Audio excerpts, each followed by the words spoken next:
Hey guys, Robin here.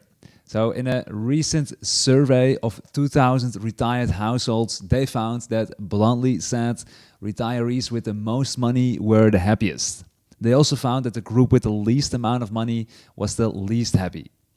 So of course, this statement is a bit short-sighted, so I'll expand on this so you get a good understanding of it all. So furthermore, the idea of me making this video is to learn from other people who are further along in their life's journey. So in this survey, they looked at their income levels, financial assets, whether they own their house or rent, marital status, debt, how much they spent, and on. Basically everything. So analyzing their characteristics and life satisfaction level can help you determine whether you're on the right path. So if you feel you have many things in common with the group that's the most satisfied in life, you're probably on the right track. But if you feel you're most likely to fall into the group that's the least satisfied in life, you might want to change things up. So in this survey, they divided 2,000 retired households in the US into 5 different groups. And I will now discuss the characteristics and differences of the people in these 5 groups. And one other good thing to note is that this research is based on retired households with less than $1 million in financial assets. And to be honest, it would be fun to see if they were to ask the same questions to retired households with financial assets that are greater than $1 million. So what's the conclusion looking at these characteristics of the people in these 5 groups? So here you can see the 5 different groups they created. So first we have the affluent retirees. So this group gave themselves the highest life satisfaction score. So this group, 19% of those 2,000 households who were questioned for the survey, 19% ended up in the affluent retirees. So in the second group, we have the comfortable retirees. Then thirdly, we have the average retirees. Then fourth, we have the just getting by retirees. And then fifth, the struggling retirees. So as you can see in this graph, the greatest gap is between the affluent retirees and the struggling retirees. So these 2 groups are also the groups I'll be mostly focusing my attention on in this video. So as you can see in this graph, most households in the 2 groups that scored the worst on life satisfaction reported having low annual income when working. So 73% of the struggling retirees reported to having a low income when working, and 91% of the just getting by retirees reported to have a low income when working. So in this report, low income means having an annual household income of less than $40,000. So if your current household is making less than $40,000 annually currently, and you don't see that changing anytime soon, you might want to focus on making more money. Either switch jobs for a higher salary, start a side hustle, go back to school to get a higher education that pays more later on in life, hopefully, etc. So I do want to point out that if your current household income is lower than $40,000, it doesn't, of course, necessarily mean you won't be happy with your life. For example, as you can see in this chart, 4% of the affluent retirees, the group that scored the best on life satisfaction, also reported having a household income of less than $40,000. So it's just the chances aren't in your favor looking at these numbers if you have a lower annual income than $40,000 in your household. But let's continue. So the affluent retirees, the group that scored the best on life satisfaction, also had the highest percentage of high reported household income. As much as 34% reported having a household income of $100,000 or more. To give you a better understanding of these different colors, so low, intermediate, and high, let's scroll up a little bit. And here you can see that low means so those with financial assets less than or equal to $99,000. Intermediate means those with financial assets more than $99,000 and less than or equal to $320,000. And high means those with financial assets more than $320,000.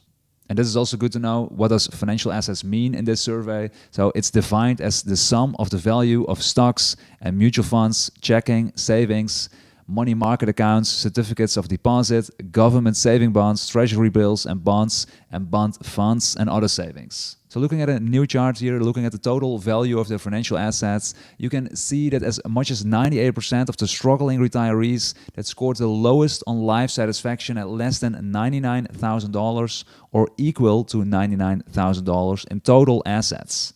So only 2% of the struggling retirees had a total value of their financial assets somewhere between $99,000 and $320,000. And none of them had more than $320,000, which in this report is the highest bracket, as you just saw. So the affluent retirees, so the group that scored the best at life satisfaction, had the highest percentage of households with a high value of total assets. As much as 58% reported having more than $320,000 in financial assets. So again, these financial assets are the sum of the value of stocks and mutual funds and all those other things I just mentioned earlier. So to be part of the group that scored the best on life satisfaction, the affluent retirees, you should aim for having more than $320,000 in financial assets the moment you retire. And just to make sure you understand, these personal retirement savings or investments aren't their primary income source in retirement. The affluent retirees' major income source is pension plans. So coming back to the earlier mentioned $320,000 of the high bracket of the affluent retirees, so 58% of the affluent retirees fall into the high bracket of having $320,000 or more of financial assets in retirement. But will $320,000 be enough for you and me? So if you retire next year, then yes, it might be enough.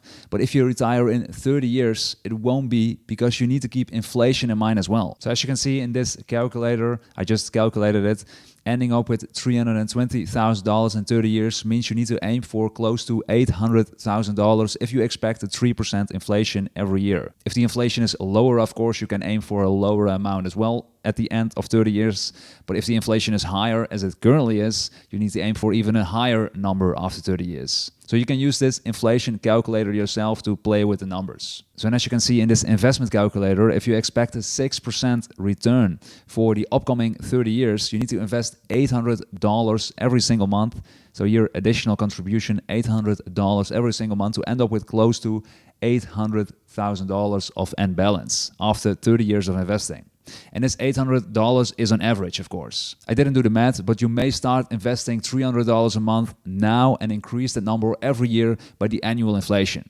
You can use this investing calculator for yourself to play with the numbers as well. Then another great difference between the struggling retirees and the affluent retirees is that 76% of the affluent retirees own their home mortgage-free. So in contrast, that number is only 25% in struggling retirees.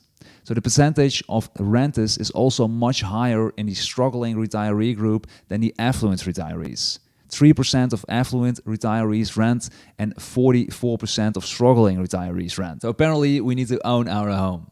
So currently I still rent, but I'll buy a home one day, I think. Not sure when though, because there isn't much available in the area I'm searching in and the requirements I have. So momentarily, I'm just focusing on buying more stocks, more Bitcoin, and making more money. So then we have debt. 61% of affluent retirees reported having no debt, while those with debt generally described their debt as easily manageable. So 20% of struggling retirees, on the other hand, described their debt as unmanageable or crushing, which was the highest percentage among all groups. So looking at the different types of debt, we can see we have credit card debt, car loan, student loan, medical debt, and home equity loan. And we can see that 65% of the struggling retirees' debt was credit card debt, which is, of course, the worst debt one can have because of the high interest rates you pay. So the affluent retirees, on the other hand, were the lowest to have credit card debt. Only 20% of the affluent retirees in that group reported having credit card debt. So looking at my situation, I currently do have some credit card debt, but I pay my credit card statements every single month on time, so there is no interest I need to pay for that. Other than that, I don't have any other debts, but if I were to buy a home, I probably would finance that purchase with debt. So if you were to have a huge credit card debt, that would obviously be the first thing you need to get rid of. Try to focus on paying that off quickly. Then what's pretty interesting is that there's a significantly higher percentage of the female gender in the struggling retiree group. You can see it here, 65% of the struggling retirees are female. And I think those numbers will be different in 50 years from now, since in the past, the male was usually the one working, whereas the woman was more focused on caregiving. Here too, in the affluent retirees, 61% is male and 39% is female. So it's basically just the opposite of the struggling retirees group. Another interesting chart is this one, and this chart shows us the marital status of the 5 different groups. So we have married, not married, single, divorced or separated, and widowed. And you can see that the 2 groups that had the lowest life satisfaction rate also reported having the highest divorced, separated, single or widowed percentages. So you can see it here, the struggling retirees and the just getting by retirees have the highest bars on the single, divorced and separated. So you have 15% are single. As you can see in other groups, they are the highest here, but you can also see it here. The 35% of this group is divorced or separated, and it's way more than the other groups. So in other words, it's time for you to get back on Tinder if you're single. So then we have our health status. So the two groups that rated themselves with the lowest life satisfaction rate gave themselves the poorest health status on average.